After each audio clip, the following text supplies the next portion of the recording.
딴 길로 가지 맙시다. 우리 찬양의 이 가사의 고백과 같이 우리의 삶의 자리에 늘 주님 안에서 주님 사랑 가운데에 늘 주님을 바라보며 그 은혜 따라 살아가는 저와 여러분의 삶이 되어질 수 있기를 주님의 이름으로 축원드립니다. 오늘 저희 교회는 항종제 선거를 치르려고 합니다. 이제 2부 예배를 마치면 이제 공동의회가 진행되어지고 항종직 픽택 선거가 있게 됩니다. 교회에서 하나님의 일꾼을 선출하는 일은 매우 중요합니다. 왜냐하면 하나님의 일은 사람에 의하여서 이루어지기 때문입니다. 하나님께서는 우리를 통해 땅끝까지 복음이 증거되기를 간절히 바라십니다. 그렇게 예수님께서는 승천을 앞두고 지상 명령을 내렸습니다. 오직 성령이 너희에게 임하시면 너희가 권능을 받고 예루살렘과 온 유대와 사마리아와 땅끝까지 이르러 내 증인이 되리라 하시니라 말씀하셨습니다. 사도행전 1장 8절의 말씀처럼 성령이 우리에게 임하시면 권능을 받습니다. 그 권능은 우리의 완의와 우리의 안위와 우리의 편의를 위하여서 사용하라고 주신 것이 아닙니다. 많은 사람들이 착각을 하지요. 어떤 재능이나 달란트를 주면 그것을 통해 자신의 욕구를 채우는데 사용합니다. 세상 사람들의 대부분은 여기에 해당합니다. 그러나 하나님의 사람들은 달라야 하는데 많은 부분, 많은 생각, 같은 마음으로 세상 사람들처럼 행동합니다. 하나님께서 우리에게 주신 그 은사들, 하나님께서 우리에게 주신 그 재능들을 자신의 안위와 편리를 위하여 사용하는 모습들이지요. 성령이 너희에게 임하시면 권능을 받고 땅끝까지 이르러 내 증인이 되리라 하셨음에도 불구하고 그 말씀을 따라 살아가는 인생이 아니라 그리스도인이 아니라 성도가 아니라 자신의 편의와 자신의 편리를 추구하는 그 욕심에 이끌리는 삶을 사는 모습들도 있음을 우리는 부정할 수가 없습니다. 이는 잘못된 사고에서 비롯된 행동입니다. 이러한 행동은 세속적 사고에서 나온 결과들인 것이지요. 하나님께서 우리에게 권능을 주시고 달란트를 주신 것은 하나님의 일을 감당하라 우리에게 주신 의미입니다. 그것이 무엇입니까? 예수님께서 승천하시기 전 마지막으로 주신 주님의 명령처럼 땅끝까지 예수님의 증인이 되는 삶입니다. 우리는 이 일을 위하여 부름받았고 그 일을 위하여서 살아가야 하는 삶이지요. 사랑하는 여러분, 여러분은 땅끝이 어디라고 생각하십니까? 땅끝까지 이르러 내 증인이 되리라 이처럼 말씀하셨습니다. 땅끝, 여러분이 생각하는 땅끝은 어디이십니까? 땅끝은 복음이 들어가지 않은 곳입니다. 아직도 어두운 영에 붙잡힌 곳들입니다. 지구는 구형으로 되어 있지요. 내가 지금 서 있는 곳이 시작점인 동시에 마지막 종착점이 될 수가 있습니다. 여기서 시작하여 한 바퀴 돌면 다시 여기로 오게 되어 있습니다. 시작과 끝은 멀리 떨어져 있지 않습니다. 그렇기에 우리에는 항상 깨어 있어야 합니다. 내가 머무는 것이 언제든지 시작이 될 수도 있고 끝이 되어질 수도 있기 때문입니다. 그러므로 우리는 지금 내가 머무는 그곳, 그 시간이 내가 허락하여 주신 거룩한 사명을 감당하는 바로 그 자리라는 것입니다. 내가 머무는 그것이 바로 선교의 자리입니다. 땅끝은 멀리에 있는 것이 아니라 내가 머무는 그 곳, 그것이 바로 땅끝이고 우리 하나님께서 우리에게 명령한 그 명령을 준행하는 장소이고 시간입니다. 그러므로 우리는 늘 우리가 머무는 그 자리에 대하여 늘 마음속에 단단함 가져야 합니다. 이 자리는 하나님께서 나에게 보내신 자리이고 이 자리는 하나님께서 내게 허락하여 주신 축복의 자리이며 은혜의 자리일 뿐만 아니라 주의 복음을 증거하라고 주신 사명의 자리라는 이 사실을 늘 마음에 품고 살아가야 하는 것입니다. 예수님께서 승천하신 이후에 제자들이 한 일이 무엇입니까? 성령님이 임할 때까지 힘써 기도하는 거였습니다. 예수님께서 기다리라 말씀하셨지요. 그들이 기다리면서 기도하였습니다. 그리고 성령님이 임재하였습니다. 그런데요, 성령님이 임재하기 그 전에 그들이 그 모인 곳에서 행한 일이 있었습니다. 그것은 바로 가룟 유다를 대신하여 주님의 일을 감당할 제자를 선출하는 일이었습니다. 그만큼 하나님의 사람을 뽑는 그 일이 매우 중요하였다라는 것을 우리가 생각해 볼 수 있는 장면입니다.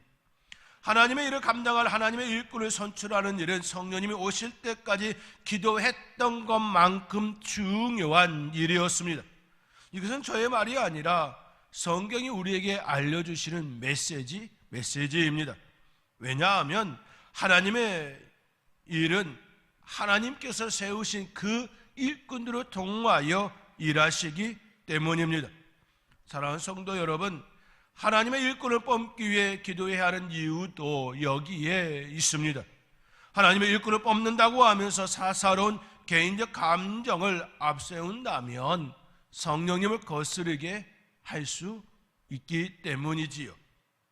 또한 직분을 사모하는 마음 역시 하나님의 일을 감당하기를 원합니다라는 거룩한 고백과 함께 이루어져야 합니다. 나 자신의 명예와 욕심을 위해 하나님의 직분을 갈망하거나 또는 반대로 소홀히 여긴다면 이 모습 또한 하나님의 성령을 거부하거나 무시하는 행동이 될 것입니다. 성령이 우리 안에 거하시면 권능을 받고 그 일을 감당하라 하는데 우리의 명예와 우리의 욕심을 따라 그 자리에 계속 머무르려 한다면, 또 반대로 소홀히 여기려 한다면 결코 하나님께서 기뻐하시는 그 모습이 아니라는 사실인 것이지요. 그렇게 우리는 하나님의 일꾼을 선출함에 있어서 더욱 경건한 마음으로 하나님의 사람이 선출되도록 기도해야 합니다. 이것이 하나님의 직분이 주는 경건이고 거룩한 부담감이고 더 나아가 하나님께 영광이 되어지고 또 하나님의 영광이 내 안에 역사하는 시간입니다. 그렇다면 하나님의 일꾼을 위해 우리는 무엇을 기도해야 할까요? 또 하나님의 일꾼이 감당해야 될 사명의 모습들은 무엇일까요? 오늘 본문의 말씀을 통해 잠시 생각해 보겠습니다. 먼저 하나님의 일꾼이 하는 일입니다. 오늘 본문 1절의 말씀입니다. 오늘 본문 1절의 말씀 우리 함께 읽겠습니다. 그러므로 그리스도 안에 무슨 권면이나 사랑의 무슨 위로나 성령의 무슨 교제나 긍휼이나 자비가 있거든. 사도 바울은 하나님의 일꾼이 하는 일로서 권면, 사랑의 위로, 성령의 교제, 긍휼, 자비를 말하고 있습니다.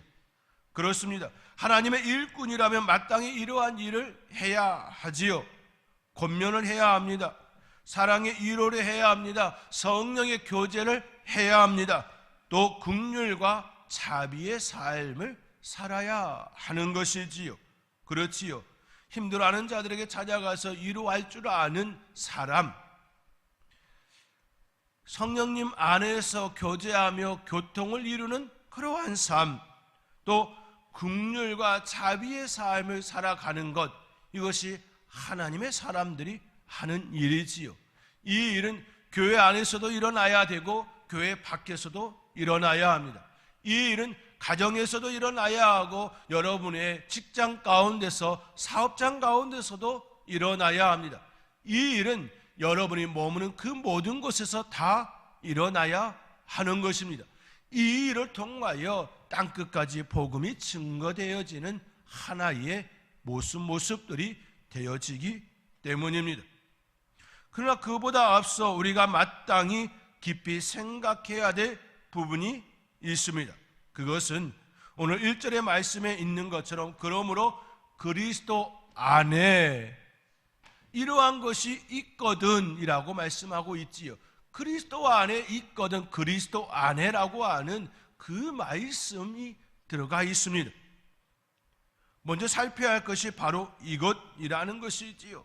그것은 바로 그 사람과 그 일들이 그리스도 안에 있어야 한다는 사실입니다. 그 일을 감당하는 사람이 먼저 그리스도 안에 있어야 한다는 것입니다. 그리고 그 행위들이 그리스도 안에서 있어야 한다는 사실입니다. 하나님의 일꾼이 되는 제일 요소는 우선적으로 그 사람이 그리스도 안에 있어야 합니다. 하나님의 나라 너희 안에 있느니라 우리가 고난주간 특별 새벽기도 동안에 그렇게 말씀을 묵상한 바 있습니다. 그렇지요. 우리 안에 먼저 그리스도 안에 있어야 한다는 그 사실을 우리는 마음속에 품어야 합니다. 왜냐하면 그 일들의 근원이 그리스도 안에 있기 때문이고, 그리스도 안에 있을 때 비로소 하나님의 일꾼으로서의 자격이 주어지기 때문입니다. 가끔 교회 안에 일어나는 해프닝 중에 하나가 이러한 것이 있습니다. 오랜 신앙생활을 잘했다고 생각하였던 사람이, 특히 교회에서 중직까지 맡았던 그 사람이 죽음 앞에서 구원의 확신을 가질 수 없다고 두려워하는 경우입니다. 죽음 앞에서 그 죽음을 두려워하며 벌벌 떨고 있는 그 안타까운 소식이 종종 들려올 때가 있습니다. 오랜 시간 교회 생활을 하였고 또 교회에서 직분을 받았음에도 불구하고 그 죽음이 두렵다라는 것입니다. 자신이 가지고 있는 그 수많은 재물을 그 두려움과 바꾸면 좋겠다라고 이 재물을, 내 생명을 연장하는 데 그렇게 써달라고 그렇게 안절부절하는 그 모습도 보았습니다.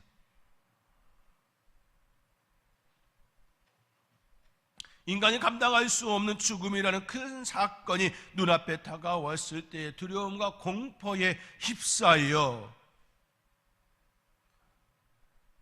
그 모습을 볼 때 과연 그리스도 안에 있는 존재였는가, 그리스도인인가라고 하는 차마 마음속에 그러한 물음조차가 부끄러운 때가 있음을 보게 됩니다. 오히려 죽음의 그 시간을 기다렸노라고 70평생, 80평생, 90평생, 아니 짧은 인생이라 할지라도 40, 50에 갑작스러운 그 질병으로 인하여 죽음이라고 하는 그 문턱을 넘어야 하는 그 순간이라 할지라도 이 죽음에 대하여 두려움이 아니라 내가 저 천국 하나님의 품에 안기는 그 영광을 얻는 시간이기에 감사로 맞이하겠노라고, 평안함으로 내 주님께 가겠노라고 그렇게 고백해야 되는 순간이 되어야 하지 않겠습니까? 마땅히 그리스도인이라면 죽음이 두려움이 아니라 죽음 넘어 하나님 품에 안기는 그것이 진정한 기쁨이고 참 소망이라고 고백하는 순간이 되어야 하지 않겠습니까? 그렇기에 하나님의 일꾼으로서의 마음과 자세를 논하기에 앞서서 먼저 우리가 살펴야 하는 것은 내가 그리스도 안에 있는가, 내가 진정 그리스도 안에 있는가, 내가 하나님의 뜻을 위하여 날마다 그 안에 살아가는 것이 기쁨인가, 이것을 물어야 할 것입니다. 그런 다음에 권명과 사랑의 위로와 성도의 교제와 긍휼과 자비가 뒤따라 와야 하는 것이지요. 앞서야 하는 것과 뒤따라 와야 하는 것이 바뀌어서는 안 됩니다. 하나님의 일이 우선이 아니라 내가 하나님 안에 있는가가 더 우선이라는 사실입니다. 먼저 있어야 할 자리에 있는 것이 우선입니다. 그리고 그 안에서 그 일을 감당하는 것입니다. 저와 여러분의 자리가 그리스도 안에 있는 자리가 될 수 있기를, 그리하여 날마다 내 삶의 자리가 다른 어떤 것보다, 직분보다 내가 그리스도 안에 있는 이것이 남으로 참으로 감사한 일이고, 이 일이 내게 축복입니다, 은혜입니다 라고 고백하며 살아갈 줄 아는 그러한 복된 성도님들이 되시기를 주님의 이름으로 축원드립니다. 그리스도 안에서 앞서 말한 일들을 감당하려 할 때에 우리는 또 기억해야 할 것이 있습니다. 그것은 마음이 같이 하는 일입니다. 마음을 같이 하는 일입니다. 오늘 본문 2절의 말씀입니다. 오늘 본문 2절의 말씀 우리 함께 읽겠습니다. 마음을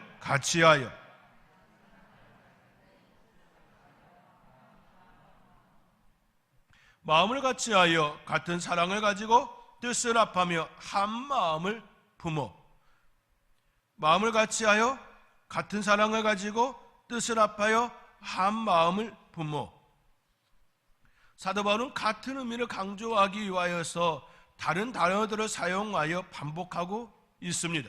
같은 마음, 같은 사랑, 뜻을 합하고 한 마음을 품는 것, 다 같은 의미입니다. 그만큼 사도 바울은 같은 마음을 품으라고 이처럼 강조하고 있습니다.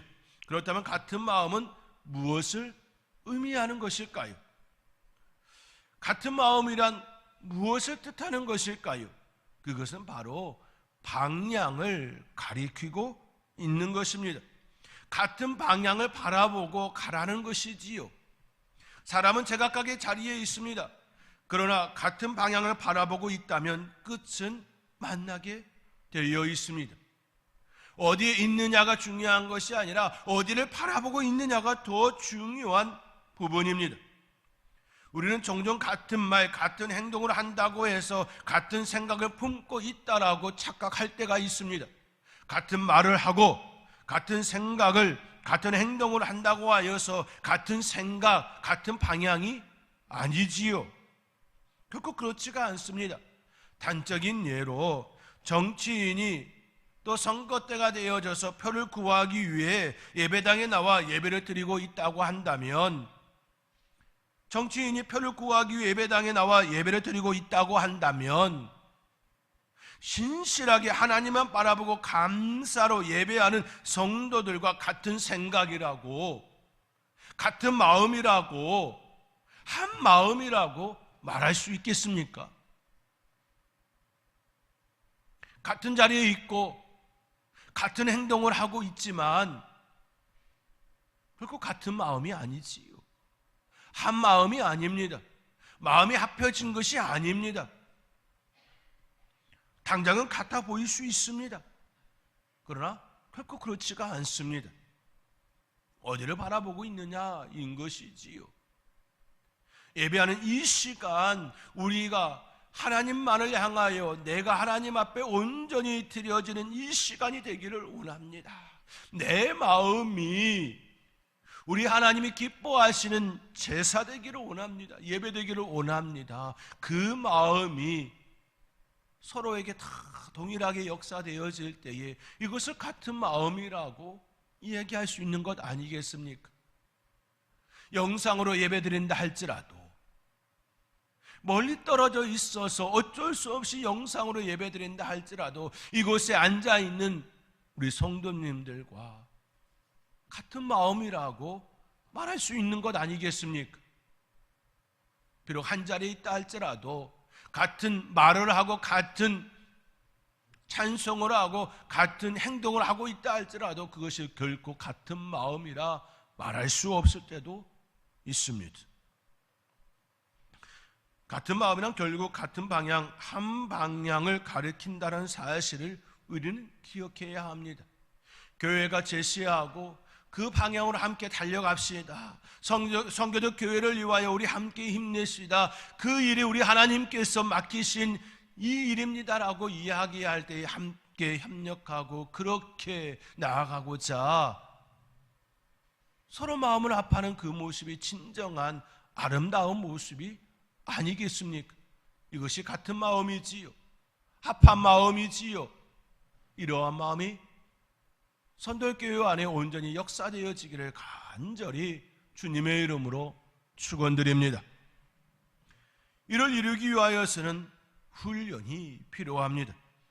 훈련받은 찬양대만이 한 목소리로 찬양할 수 있습니다. 지휘자의 지시를 온전히 따라갈 수가 있지요. 훈련되지 않으면, 연습되지 않으면 자신의 악보를 보기에 급급해서 지휘를 따라갈 수가 없거니와 옆에 있는 동료의 소리도 잘 들을 수가 없습니다. 그렇지요? 네. 그렇다고 대답하지 않습니까? 전문 교육을 받은 성악가라면 조금의 훈련과 집중을 통해 지휘자의 지휘를 따라 훌륭하게 한 목소리를 낼 수 있을 겁니다. 오랜 세월 성악가가 되기까지 끝없는 훈련을 하였기 때문인 것이지요. 그러나 평범한 음악적 재능을 가진 평범한 회중이라면 어떻게 해야 할까요? 자신이 할 수 있는 최선의 방법으로 그리고 의식적으로 헌신하고 훈련에 임해야 하는 것입니다. 의식적으로 내 마음을 그곳에 두는 것입니다. 의식적으로 내 시간을 투자해야 합니다. 그냥 되는 것은 결코 없습니다.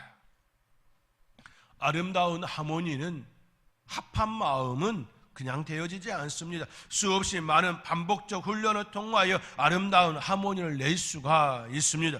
교회는 여러 다양한 사람이 하나님의 은혜로 모인 공동체입니다.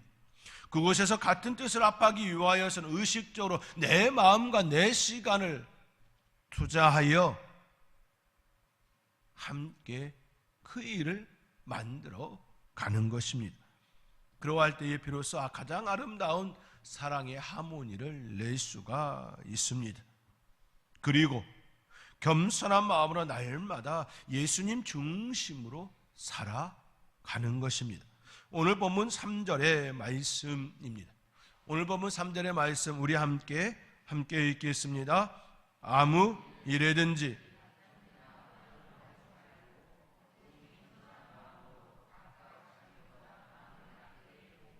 아멘. 그러면서 우리에게 이처럼 말씀하지요. 너희 안에 이 마음을 품으라. 곧 예수 그리스도의 마음이다. 그리스도 예수의 마음이라 말씀하시면서 하늘에 계신 그분이 이 땅에 내려오셔서 종의 형체 인간과 같이 되어지셨다라고 말씀하십니다. 예수님께서도 이 땅에 오셔서 아버지 하나님의 일을 감당하셨지요. 그때 그 모습이 어떤 모습이었습니까? 겸손이었습니다. 그렇기에 겸손은 하나님의 일꾼이 갖춰야 될 덕목입니다. 하나님의 일꾼이 갖춰야 될 성품입니다. 하나님의 일꾼이 된다라고 하는 건 예수 그리스도를 닮겠습니다라는 고백 아니겠습니까? 예수님께서 이 땅에 오심과 같이 종의 형체를 가짐과 같이 그 모습으로 살아가겠습니다. 그 모습으로 살아내겠습니다. 라고 하는 고백입니다. 그러므로 하나님의 일꾼은 오직 겸손한 마음으로 상대방을 바라볼 수 있어야 합니다. 오늘 본문의 말씀처럼 자기보다 남을 낮게 여기고 라고 표현합니다. 그렇지요? 이것을 바로 가져야 합니다. 그 가치관은 자기보다 남을 낮게 여기는 것입니다. 그 가치는 다툼이 아닙니다. 다툼은 분열과 소요를 일으킵니다. 다툼은 상대방의 마음을 헤아리지 못하게 합니다. 다툼은 남을 업신여기는 가치관으로부터 발생합니다. 내가 저보다 낫다라고 생각하기에 가르치려 하는 행위가 나타납니다. 다툼은 나와 상대방이 있는 그대로 인정하지 못하는 건강치 못한 내면으로부터 일어납니다. 이러한 모습은 결국 사람의 마음을 다치게 하고 상처를 주고 끝내는 죽음으로 치닫는 악순환의 죽음의 고리입니다. 우리는 선순환의 삶을 살아내야 합니다. 다툼은 자기 사랑에 기초합니다. 이기적 사랑은 자기 중심적 사랑입니다. 잘못된 자기 사랑이 싸움과 분쟁을 일으킵니다. 성 어거스틴은 하나님의 도성에서 두 사랑 이야기를 이야기합니다. 두 사랑 이야기는 이렇습니다. 두 도성은 두 사랑에 의해 형성되어 왔다. 땅 위의 도성은 심지어 하나님을 경멸할 정도의 자기 사랑에 의해서, 하늘의 도성은 심지어 자기를 경멸할 정도의 하나님 사랑에 의해 형성되어 왔다라고 이처럼 이야기합니다. 성 어거스틴은 하나님의 도성에서 하늘의 도성과 땅의 도성을 이야기합니다. 하늘의 도성은 하나님께서 다스리는 도성, 즉 하나님의 나라를 의미하고, 땅의 도성은 타락한 이들이 사는 인간의 나라, 사탄의 지배하는 사탄의 나라를 일컫습니다. 그리하여 하늘의 도성과 땅의 도성은 둘 다 사랑에 의하여서 발전해 왔고 사랑에 의하여서 다스림이 되어 왔다라는 것이지요. 그런데 그 사랑의 모습이 달랐다라는 것입니다. 땅의 도성은 자기 사랑, 자기 집착, 자기 욕망, 그 이기적인 그 사랑이 기반하여 발전해 왔다라고 이야기합니다. 그 정도가 하나님을 경멸할 정도의 자기 사랑이었다라는 것이지요. 천지를 창조하신 그 하나님을 경멸할 정도로, 하나님이 이 땅을 창조하지 않았다라고 이야기할 정도로, 하나님이 필요 없다라고, 하나님이 없다라고 이야기할 정도로, 하나님을 경멸할 정도로 자기 욕심에 의한 자기 사랑에 기반하고 있다라고 이야기합니다. 그러나 하나님의 도성은 자기를 경멸할 정도로, 자기 자신은 아무것도 아닙니다, 나는 아무것도 아닙니다, 그것이 바로 예수님께서 이 땅에 오신 사랑의 모습 아닙니까? 하늘에 계신 그 보좌에 계신 그분이 이 땅에 내려오셔서 보여주신 그 모습 아닙니까? 철저하게 하나님 사랑에 의하여 이루어져 왔습니다. 성 어거스틴의 이 말은 참으로 우리에게 많은 생각을 하게 합니다. 사랑에 의하여서 되어 왔다라고 말하지만 그 사랑이 다름을 우리는 기억해야 하는 것입니다. 하나님의 사랑은 우리를 위하여 십자가에서 자기의 생명을 내어주신 사랑입니다. 그의 죄 없으심이 부활로 증명되었습니다. 그 부활이 우리에게 새 생명을 공급하여 주시는 것이지요. 그것이 바로 하나님께서 우리에게 보여주신 사랑입니다. 예수님의 사랑은 십자가에 내어주는 사랑이고, 헌신의 사랑이고, 이타적 사랑이고, 자신은 없어져도 좋다고 말하는 내어줌의 사랑입니다. 이것이 바로 예수님께서 우리에게 보여주신 사랑입니다. 그 사랑이 우리 안에 있어야 하는 것이지요. 하나님의 일꾼이 되기를 원한다 고백한다면 먼저 이 덕목이, 예수님께서 보여주신 이 성품이 우리 안에 있어야 하는 것입니다. 사랑하는 성도 여러분, 남을 나보다 좋게 높게 여기는 그 사랑을 알 수 있기를 바랍니다. 다툼으로 하지 않고 경멸하지 않는 그 사랑을 하시기 바랍니다. 실수하고 넘어져도 품어주는 그 사랑을 하시기 바랍니다. 이 사랑이 우리를 살리게 합니다. 그러한 사람이 바로 하나님께서 찾으시는 하나님의 일꾼입니다.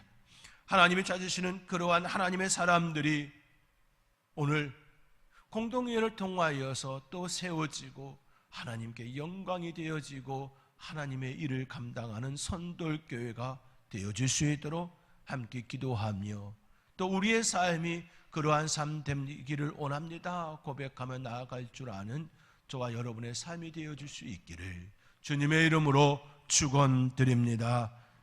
기도하겠습니다.